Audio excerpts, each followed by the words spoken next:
महाभारत एक ऐसा महाकाव्य है जिसमें हर चरित्र की अपनी विशेषता और गहराई है। उनमें से एक अत्यंत महत्वपूर्ण और प्रेरणादायक चित्र था कर्ण, जिन्हें उनकी दानवीरता और वीरता के लिए जाना जाता था।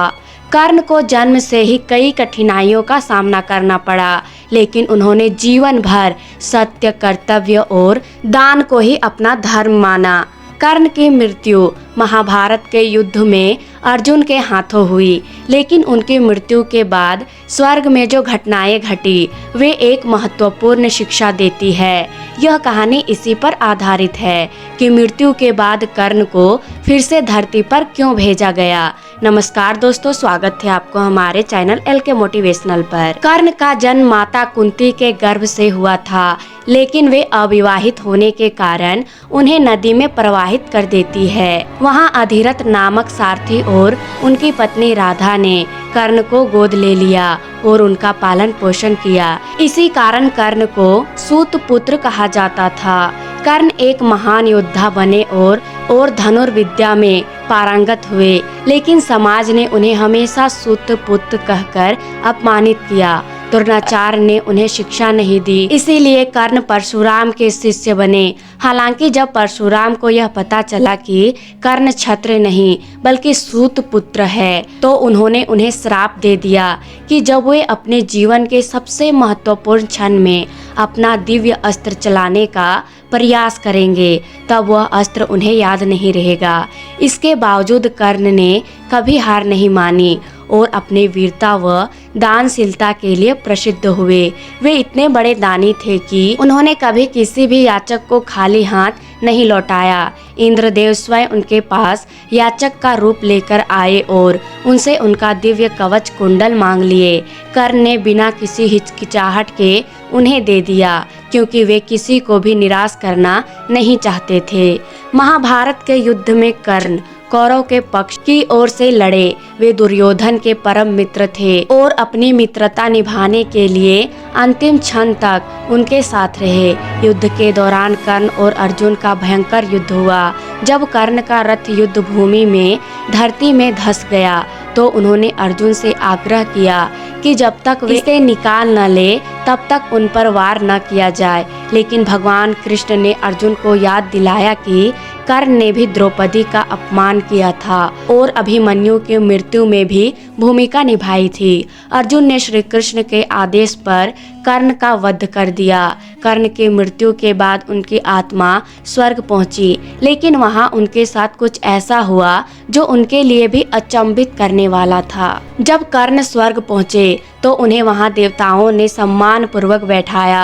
उन्होंने सोचा कि अब उन्हें स्वर्ग में शांति और आनंद मिलेगा, लेकिन जब उन्हें भोजन परोसा गया तो वह देखकर अचंभित रह गए। उनकी थाली में स्वादिष्ट भोजन के बजाय सोना, चांदी और बहुमूल्य आभूषण रखे हुए थे। कर्ण यह देखकर चौंक गए और उन्होंने देवताओं से पूछा, मुझे भोजन की जगह सोना चांदी क्यों दिया जा रहा है? इस पर इंद्रदेव ने उत्तर दिया, हे कर्ण, तुमने जीवन भर दान तो बहुत किए, लेकिन कभी भी अन्न दान नहीं किया। तुमने सोने चांदी का दान किया, रथ, अश्व, वस्त्र और धन का दान किया, लेकिन कभी भी किसी भूखे को भोजन नहीं कराया। इसीलिए तुम्हें यहाँ भी भोजन नहीं मिलेगा। यह सुनकर कर्ण अत्यंत व्याकुल हो गए। उन्होंने हाथ जोड़कर विनम्रता से कहा, यदि यही सच है तो मुझे एक अवसर दीजिए ताकि मैं पृथ्वी पर जाकर अन्नदान कर सकूं। इंद्रदेव उनकी दानवीरता से प्रभावित हुए और उन्हें कुछ समय के लिए पृथ्वी पर लौटने की अनुमति दी। स्वर्ग से अनुमति मिलने के बाद कर्ण की आत्मा पुनः पृथ्वी पर आई। इस बार उन्होंने पहले की तरह धन और आभूषणों का दान नहीं किया, बल्कि गरीब, भूखों और जरूरतमंदों को भोजन कराया। कर्ण ने अनेक अन्न क्षेत्र खोले और स्वयं अपने हाथों से भोजन बनाकर लोगों को खिलाया। वे यह सुनिश्चित करना चाहते थे कि उनकी आत्मा को संतोष प्राप्त हो। उन्हें कई दिनों तक यह कार्य किया और जब उन्होंने अनुभव किया कि अब वे अपने कर्तव्य को पूर्ण कर चुके हैं, तो उन्होंने अपनी देह त्याग दी और उनकी आत्मा पुनः स्वर्ग लौट गई। जब कर्ण ने पृथ्वी पर अन्नदान कर दिया और पुनः स्वर्ग लौटे तो देवताओं ने उनका भव्य स्वागत किया। इस बार उन्होंने सोने चांदी की जगह स्वादिष्ट भोजन परोसा गया। इंद्रदेव ने मुस्कुराते हुए कहा, हे कर्ण, अब तुमने सच्चे अर्थों में दानवीरता का प्रमाण दिया है। अन्नदान सबसे बड़ा दान होता है, क्योंकि इससे किसी की भूख मिटती है और जीवन को ऊर्जा मिलती है। अब तुम्हें स्वर्ग के समस्त सुख प्राप्त होंगे। इसके बाद कर्ण को स्वर्ग में उच्च स्थान प्राप्त हुआ और वे अमर कीर्ति के भागी बने। कहानी से सीख।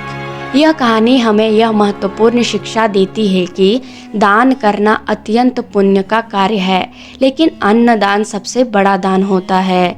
धन, वस्त्र, आभूषण और अन्य चीजें किसी के जीवन को आसान बना सकती है, लेकिन भोजन ही एकमात्र ऐसी वस्तु है जो सीधे जीवन को बचाती है। इसीलिए कहा जाता है, दानवीर कर्ण की यह कथा हमें प्रेरित करती है कि हमें भी जरूरतमंदों की सहायता करनी चाहिए और विशेष रूप से भोजन का दान अवश्य करना चाहिए, ताकि कोई भी भूखा न सोए। राधे राधे।